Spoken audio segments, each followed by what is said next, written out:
પછી આપણા ધર્મની પદ્ધતિ પ્રમાણે આપણે એને સમજાવીએ કે ભાઈ આ દાદાના દાદા હતા, એમનું નામ આ હતું, એમના માટે આપણે નાખીએ છીએ.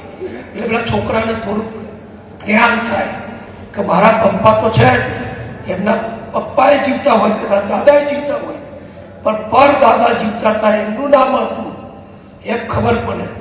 એમ દેશની આઝાદીમાં કોણે શું કર્યું કે નવી પેઢીને તો બહુ ખબર જ નથી.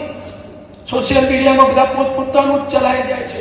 કાલે પેલો મેસી આવ્યો, તે મેસી 50 કરોડ લઈને જતો રહ્યો ભારતમાંથી, અને અહીં 5 લાખ માટે આ બળદેવભાઈ ફાફા મારે છે.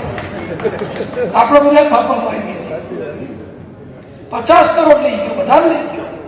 મેં તો જે છાપામાં વાંચ્યું, હૈદરાબાદમાં તો એની જોડે ફોટો પડાવવો હોય તો 10 લાખ રૂપિયા, બોલો, અને એમાં લાઈન લાગી હતી. એટલે આ બધું કેવું ચાલે છે એની સામે આપણે એ ભલે ચાલતું, એનો કોઈ આપણો વિરોધ નથી, પણ આપણું શું એ તો આપણા લોકોને ખબર આપવી પડે.